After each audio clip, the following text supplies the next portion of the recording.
Кыргызстандын өнүгүү улуттук стратегиясында келтирилген маалыматтарга ылайык өлкөдө жыл сайын электр энергиясын керектөөгө болгон суроо талап 5% өсөт. Ошол эле учурда кошумча энергияны иштеп чыгуучу жаңы кубаттуулуктар курулган жок. Андыктан импорттон болгон көз карандылык пайда болууда. Биз 60%дан ашык өзүбүздүн энергиябызды тышкы өлкөлөрдөн сатып алабыз. Эгерде мурун биз көмүр, газ сыяктуу баягы энергиянын түрлөрүн алсак, азыркы күндө электрический энергияны дагы импорттой баштадык да. Бул эмнени билдирет? Бул Кыргызстанда энергияны аз дегенди билдирет.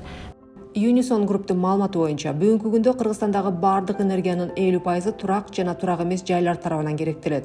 Бул пайызды категориялар боюнча бөлгөндө керектөөнүн 73% жеке секторго, 17% көп кабаттуу үйлөргө жана 10% коомдук имараттарга туура келет. Ошол эле учурда кыргызстандыктар 1 чарчы метр жайды жылытуу үчүн өнүккөн өлкөлөргө караганда орточо эсеп менен 4 эсе көп энергия керектешет.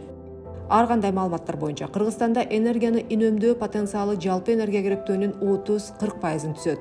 Жүргүзүлгөн анализдер экономиканын бардык тармактарында энергияны үнөмдөө үчүн мүмкүнчүлүктөр бар экенин көрсөтүп турат. Көптөгөн энергияны биз мындайча айтканда көчөгө чыгарып ийебиз. Ошондуктан биз ошону жылыта албай үйүбүздү, анан баягы көмүр жагып, анан таштанды жагып, ошол эле смог проблемасын чыгарып жатабыз да.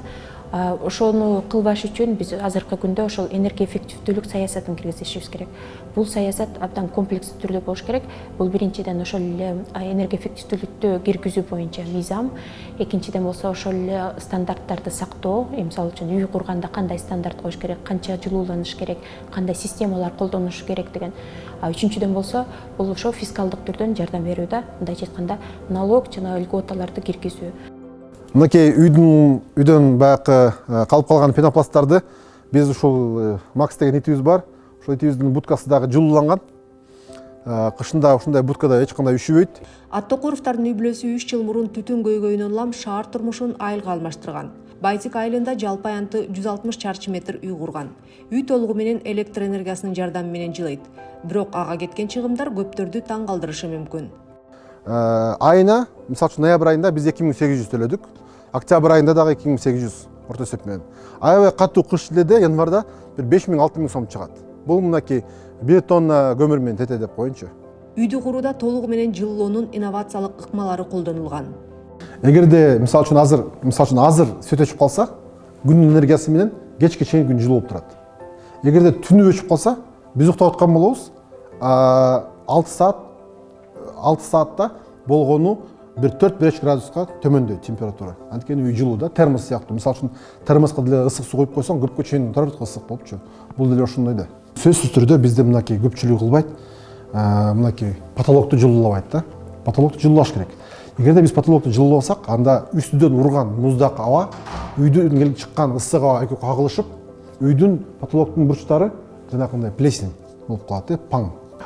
Биринчиден бул бышкан кыш 1,5 кирпич. Андан сырткары үйдүн дубалы 6 см пенопласт менен 20 плотность деп коет. Ошону менен жылууланган. Андан сырткары үйдүн чатыры 10 см пена менен көбүк менен жылууланган. Андан сырткары баягы фундамент топурак ташталып 3 см пеноплекс менен жылууланган.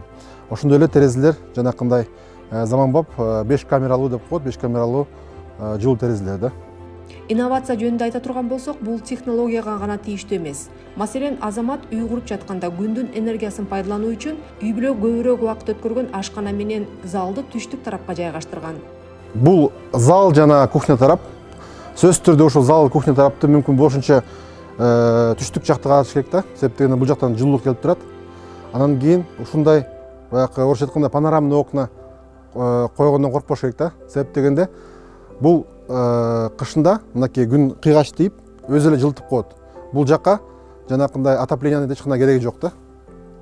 Анан кийин бул мультифункциональный окна деп коет. Бул күндүн нурун 70% гана өткөрөт да, 30% камтып калат өзүнө. Анан кийин бул сыртына карамасаңыз, терезе жылуу болот, а бирок ичинде кадимкидей салкын болуп турат да. Көптөр үчүн үйдү жылуулоодо инновациялык ыкмаларды жана технологияларды колдонуу кымбат. Ар бир эле кыргызстандыктын чамасы жетпегендей сезилиши мүмкүн. Бирок кеп артыкчылыктар жөнүндө. Жылдан жылга температура өсүп баратат. 0,5 градустан 1 градуска чейин. Демек, биз кайсы жакка баратабыз? канчалык көп биз ушундай жаратылышка жырткыч мамиле кылсак, ошончолук жаратылыш дагы бизге жырткыч мамиле кылат да. Мынакей толкундар болот, селдер жүрөт. Ошондой эле баягы биздин мөңгүлөр эрийт дегендей. Ошол себептен ошонун бирден бир негизи биздин көмүр кычкылтекти көп чыгарганыбыз да. Ошол көмүр кычкылтекти көп чыгарбаш үчүн биз жанакындай көмүр жакпашыбыз керек. Машиналарыбызды азайтышыбыз керек. Үй бүлөдө 2 машина эмес, 1 машина колдонушубуз керек. Чоң машина эмес, чакан машина колдонушубуз керек. Электромобилдерге өтүшүбүз керек дегендей.